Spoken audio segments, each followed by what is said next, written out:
नमस्कार दोस्तों, स्वागत है आप सभी का आपके अपने चैनल द रिटेल इन्वेस्टर में। यहाँ पे मैं बात करने वाला हूँ दोस्तों इन्फोसिस के Q3 के नंबर्स की, जो कि आ चुके हैं।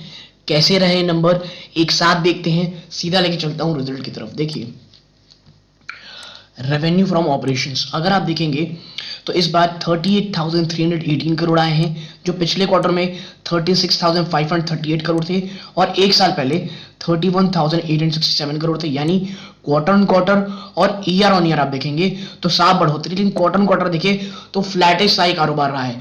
अदर इनकम, नेट इनकम देखेंगे 769 करोड़, जो पिछले क्वार्टर में 584 करोड़ थे, यानी यहां बढ़ोतरी हुई है। और टोटल इनकम निकल के आएगी 39,087 करोड़, जो पिछले क्वार्टर में 37,122 करोड़ रुपीस थी दोस्तों।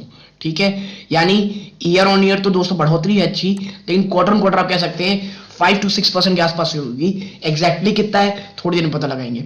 बात करते हैं एक्सपेंसेस की, खर्चों की, तो एम्प्लॉय बेनिफिट एक्सपेंस देखेंगे 20,272 करोड़ आया है, जो पिछले क्वार्टर में ये 19,438 करोड़ था। यानी खर्चे जो एम्प्लॉय को देने वाले हैं, यानी सैलरी के जो खर्चे वो बढ़ते हुए दिखाई दे रहे हैं। और एक साल पहले तो ये मात्र 16,355 करोड़ थे। ठीक है, बात करते हैं कॉस्ट ऑफ टेक्निकल सब कॉन्ट्रैक्टर्स की, तो ये इस बार 3,343 करोड़ रुपए रहे हैं दोस्तों, जो पिछले क्वार्टर में 3,694 करोड़ थे। यानी यहां आप कह सकते हैं कुछ पैसे बचे हैं। बात करते हैं ट्रैवल एक्सपेंसेस की, तो ये इस बार 360 करोड़ रहे हैं, जो पिछले क्वार्टर में 363 करोड़ रुपए थे। बात करें cost of software package and other की, तो इस बार ये 3,085 करोड़ रहे हैं, जो पिछले क्वार्टर में 2,512 करोड़ थी। यानी यहां ये चीज दोस्तों काफी बड़ा डेंट पैदा कर सकती है। ठीक है, और अब बात करते हैं दोस्तों किस चीज की, कम्युनिकेशन एक्सपेंसेस की, तो इस बार ये 183 करोड़ रहा है। और अब last but not the least दोस्तों अदर एक्सपेंसेस की, जो इस बार 1,307 करोड़ रहे हैं, जो कि पिछले बार के 1,000 करोड़ से कहीं ज्यादा है। और जब आप इन सबको जोड़ेंगे ना, तो जो टोटल एक्सपेंस निकल के आता है दोस्तों वो आता है 30,156 करोड़, जो पिछले क्वार्टर में 28,731 करोड़ था। यानी खर्चे बढ़े हैं।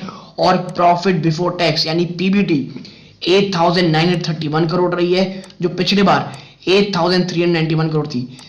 ये तो दोस्तों मैं कहूंगा डिसअपॉइंटिंग रिजल्ट हो सकते हैं। ठीक है, ये बाजार को डिसअपॉइंटिंग लग सकते हैं, क्योंकि ये आप देखेंगे तो फ्लैटिश तो है, लेकिन कोई बहुत बड़ी बढ़ोतरी हमको नहीं देखने को मिल रही है। ठीक, बात करें आखिरी में कि भाई total comprehensive income for the period किस तरह आई है, तो हम इसके लिए सीधा यहां चलते हैं। Total comprehensive income for the period, तो आप पाएंगे टोटल कॉम्प्रिहेंसिव पीरियड 7,283 करोड़, जो पिछली बार 6,070 करोड़ थी। यानी यहां पर आखिरी में आप देखेंगे तो आपको बढ़ोतरी देखने को मिलेगी। और टोटल कॉम्प्रिहेंसिव इनकम अट्रिबल देखेंगे तो भी आपको बढ़ोतरी देखने को मिलेगी। बात करें ईपीएस की दोस्तों, तो 14 रुपए 35 पैसे से बढ़ करके 15 रुपए 72 रुपए हो गई है दोस्तों।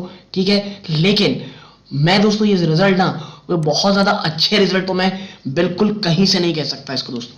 लेकिन हाँ, आप कह सकते हैं तमाम निगेटिविटी प्राइसिंग हो चुकी है, तो भाई शायद कुछ इतना ज्यादा आप कह सकते हैं इसके ऊपर असर ना करे।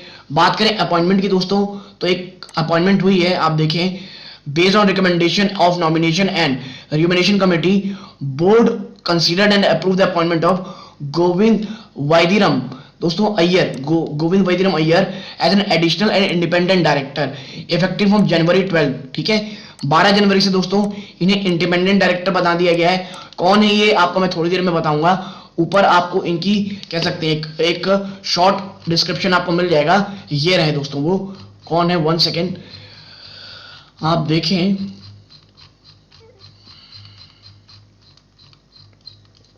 ये है दोस्तों, ये देखिए, Infosys, a global leader in next generation digital services and consulting, today announced appointment Govind Iyer as an independent director of the company effective. This appointment based on recommendation of the nomination and remuneration committee of the Infosys board. दोस्तों ये जो है ना, ये retire हुए थे as a partner at Egon Zehnder, a global leadership advisory firm. Prior to joining Egon Zehnder Govind worked at Procter and Gamble, Coca Cola and Heinz. ठीक है, यानी एक प्रतिष्ठित नाम है, बहुत बहुत प्रतिष्ठित नाम है दोस्तों। ठीक है, और अब अगर हम आगे चलते हैं दोस्तों, अब कुछ नीचे चलते हैं और देखते हैं कि भाई कहाँ पे किसी चीजें नहीं है, तो फैक्ट शीट में नजर डालें तो 21.7% की ईयर ऑन ईयर ग्रोथ हुई है दोस्तों, ठीक है। सीसी कह लीजिए रेवेन्यू ग्रोथ देखेंगे तो क्वार्टर 2.4, ईयर ऑन ईयर 13.7% है। ऑपरेटिंग प्रॉफिट मार्जिन 21.5% पर रही है, जो कि मुझे लगता है दोस्तों ये एक ठीक ठाक मार्जिन है, अच्छी मार्जिन है। जो लार्ज डील में जो टोटल कॉन्ट्रेक्चुअल वैल्यू रही है 3.3 बिलियन डॉलर रही है। ईयर ऑन ईयर में आपको देखिए ईपीएस में 13.4% की वृद्धि रही है, ठीक है। रेवेन्यू ग्रोथ देखें क्वार्टर 3 में तो क्वार्टर दर पे 2.3% दोस्तों रिपोर्टेड, और ईयर ऑन ईयर दर पे 9.6% है। अब बात करते हैं कि जो कंपनी है, यानी कि कंपनी से मेरा मतलब है दोस्तों जो मैनेजमेंट है वो क्या कह रही है, इस चीज के ऊपर हम इसको चर्चा करते हैं। क्योंकि देखिए अभी ना मैनेजमेंट की कमेंट्री जो है ये बहुत इंपॉर्टेंट रोल प्ले करने वाली है दोस्तों, ठीक है। ये रहा, देखिए ये रहा इन चीजें, ठीक है। तो ये किस तरह रही है, मैं थोड़ा इनको नीचे लेकर के चलूं। ये इनकी क्लाइंट विन जो भी है, ठीक है। रिकॉग्निशन इज नॉट इंपॉर्टेंट, मुझे देखना है कि इनके जो आप कह सकते हैं जो इनके बड़े ग्रुप्स हैं, ग्रुप हाउस हैं, वो क्या कहते हैं, ठीक है। ठीक है, आप देखिए इधर strong growth of 13.7% constant currency term in a seasonally weak quarter. ये सीजनली वीक क्वार्टर में भी इतने अच्छे रिजल्ट दिए हैं, ऐसा कहा जा रहा है। Strongest large deal in the last 8 quarter, ठीक है। जो लार्ज डील दोस्तों वो स्ट्रॉन्गेस्ट रही है इस बार 3.3 बिलियन डॉलर की। और ये जो चीज दोस्तों शायद कल के बाजार में हो, ये काफी अच्छी लग सकती है कि आने वाले समय में भी चीजें अच्छी होंगी। आगे revenue guidance for financial 20 revise to 16.5% to 16.5%, 16% से 16.5% की रेवेन्यू गाइडेंस दी गई है दोस्तों, ठीक है। आप देखिए our revenue growth was strong in the quarter with both digital business and core services. This is a clear reflection of our deep client relevance, industry leading digital cloud and automation capabilities and the unrelenting dedication of our employees. ये सलील पारिक साहब का कहना है, MD और CEO, इनका कहना है कि भी हमने इंडस्ट्री लीडिंग क्लाउड मैनेजमेंट कह लगे लीडिंग डिजिटल और क्लाउड ऑटोमेशन में काम किया है। यानी बेसिकली आप कह सकते हैं ये बुलिश की तरह ही बात कर रहे हैं दोस्तों, ठीक है। अब देखिए आप कैसा होगा ये तो हमें कल पता चलेगा।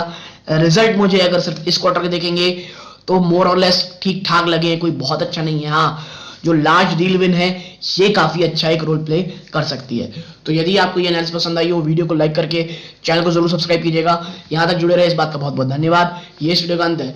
जय हिंद दोस्तों।